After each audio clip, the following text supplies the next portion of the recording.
The Feast of Epiphany, which for the Eastern Church, and don't forget, we come from the East.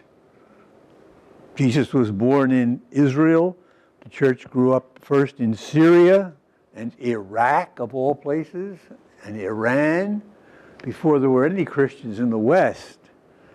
That's where the Christian faith began.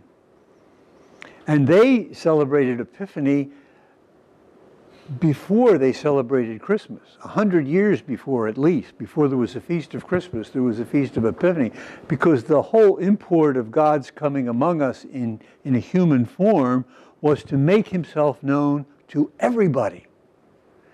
That's why the Gospels, especially Matthew's Gospel, has everybody in them. You have the poor shepherds, the street people of that day, the first to hear the news. Then you have wise men, Iraqis or Arabs, or who we call them today, coming from foreign countries. You have the priests in Jerusalem. I'm sure they got the message. It said in the Gospel the shepherds went out and told everybody.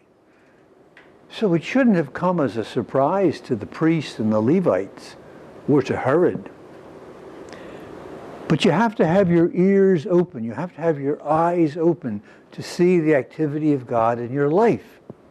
And apparently, Herod was pretty closed down until the news was pushed right in front of him by foreigners.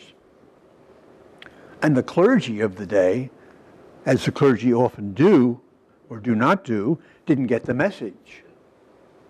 It was the poor folk, the folks who realized their need of God and had their eyes open. And I think that's the message of Epiphany for us. We know, at least in our heads, that God has come among us in the person of Jesus for everybody. There are no borders, there are no boundaries, there are no ethnic groups, there are no gender groups, there's no boundaries with God. Everybody is included in his merciful love, which was made known to us in the person of Jesus. And everybody is a seeker. In one way or another, every human being is a seeker for the God who makes himself known in the person of Jesus. St. Augustine said it in the 4th century. You have made us for yourself, and our hearts are restless until they rest in you. And that applies to everybody. I'm sure you can reflect that in your own life as I can in mine, and we're no different than the rest of the human race. This whole thing that we're celebrating is for everybody. And so often we treasure it, as we do, but we keep it to ourselves.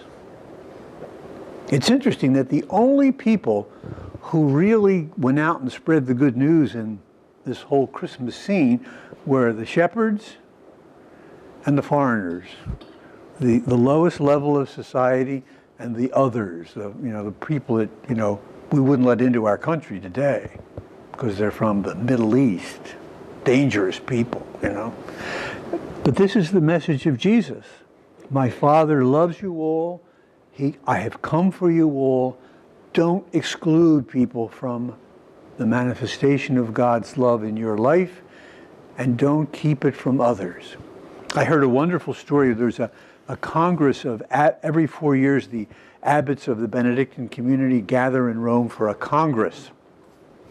And one of the abbots told a story. He said that in one of their monasteries in India, which are very large, there's many, many Benedictine monks in India, one of the fathers in the monastery, I think they had a school and they were teaching everybody, and one young man, a teenager, would come and just hang around. He liked the monks, he liked what they were doing, he was very interested in them. He wasn't a Christian.